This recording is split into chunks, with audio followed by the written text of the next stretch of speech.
Hi అండి. Summer వచ్చేసింది కదా! సో, నిలవ పచ్చళ్ళు, ఒరుగులు, వడియాలు, మజ్జిగ మిరపకాయలు ఇవన్నీ చేసుకుంటాం కదా! నేనైతే ఫస్ట్ టమాటా నిలవ పచ్చడితో స్టార్ట్ చేస్తున్నాను. 20 కేజీల టమాటాలు నేను. వాటికి 4 కేజీలు సాల్ట్ ప్యాకెట్లు 4 ప్యాకెట్లు అంటే కల్లుప్పైనా, సాల్ట్ అయినా ఏదైనా తీసుకోవచ్చు. టమాటాలైతే ముందు రోజు నైట్ కడిగేసి చక్కగా ఆరబెట్టేసుకున్నాను. ఎర్లీ మార్నింగ్ లేచి ఒక్కో టమాటా వచ్చేసి 8 పీసెస్ అలాగా కట్ చేసుకున్నాను. ఇందులో ఉప్పు, పసుపు 2 కలిపేసుకొని ఒక 2 డేస్ అయినా 3 డేస్ అయినా అలా వదిలేయాలి. మొత్తం మంచిగా కలిసేటట్టు కలుపుకొని వదిలేయాలి. వదిలేస్తే ఇప్పుడు నిండా ఉన్నాయి కదా ముక్కలు, 3 డేస్ తర్వాత ఇట్లాగా హాఫ్‌కి వచ్చేస్తాయి అన్నమాట. కిందకి దిగుతాయి. వాటర్ అంతా తేలుతుంది బయటికి. సో, ఇప్పుడు ఈ ముక్కలు మనం ఏం చేసుకోవాలంటే ఎండలో ఎండబెట్టుకోవాలి. అయితే 3 డేస్ అలాగే వదిలేయకండి. మధ్యలో ఇలా పైకి కిందకి ఇట్లా కలుపుతూ ఉండండి. ఎందుకంటే వాటర్ కిందకి దిగి టమాటా ముక్కలు ఉంటాయి కదా, అవి బూజు పట్టకుండా ఉండాలంటే ఇట్లా కలుపుకుంటూ ఉండాలి రోజు. అలా 3 డేస్ అయిన తర్వాత 2 డేస్కైనా పెట్టుకోవచ్చు. 3 డేస్కి అయిన తర్వాత నేనైతే 3 డేస్కి పెట్టుకున్నాను. 3 డేస్ తర్వాత ఈ ముక్కలన్నీ కూడా పిండేసి మంచిగా ఎండలో ఆరబెట్టేసుకున్నాను. ఒక మంచి క్లాత్ ఒకటి తీసుకొని, కాటన్ క్లాత్, దాని మీద ఈ ముక్కలన్నీ ఆరబెట్టేసుకున్నాను. అవి మంచిగా మొత్తం ఆరిపోయే వరకు ఆరనివ్వాలి. అయితే కొంచెం ఒక 2 డేస్ ఆరిన తర్వాత కూడా పచ్చడి పెట్టుకోవచ్చు. అలా కాకుండా ఇలా మనం నిలువ పెట్టుకుంటాం కాబట్టి మొత్తం మంచిగా ఆరిపోయేలాగా. ఆ వాటర్ కూడా చూడండి నేను ఎండలోనే పెట్టాను. ఎందుకంటే మనకి పచ్చడి పాడవకుండా ఉండడానికి. సో, ఫస్ట్ డే అయితే ఇలా వచ్చేసినాయి నాకు టమాటా ముక్కలు. చూడండి ఎలా వచ్చినాయో, ఫస్ట్ వేసినప్పటికన్నా వేరేగా వచ్చినాయి కదా, కొంచెం ఎండిపోయి.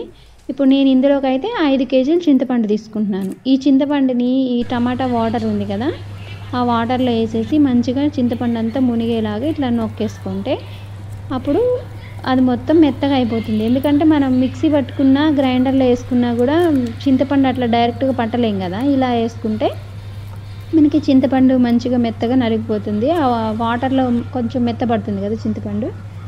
అది చూడండి నేను రెండిట్లో తీసుకున్నాను. ఎందుకంటే 20 కేజీలు కదా. నా టమాటా ముక్కలు అయితే మంచిగా ఎండిపోయాయి చూడండి. సో, ఇప్పుడు నేను చింతపండు అయితే మిక్సీ పట్టేసుకుంటున్నాను మొత్తం. కారం వచ్చేసి నేను 5 కేజీలు తీసుకున్నాను. సాల్ట్ వచ్చేసి 4 కేజీలు తీసుకున్నాను. ముందే చెప్తున్నా, సాల్ట్ ఎక్కువ తినే వాళ్ళైతే ఇంకొక కేజీ తీసుకోండి. 20 కేజీలకి నేను చెప్తున్నాను.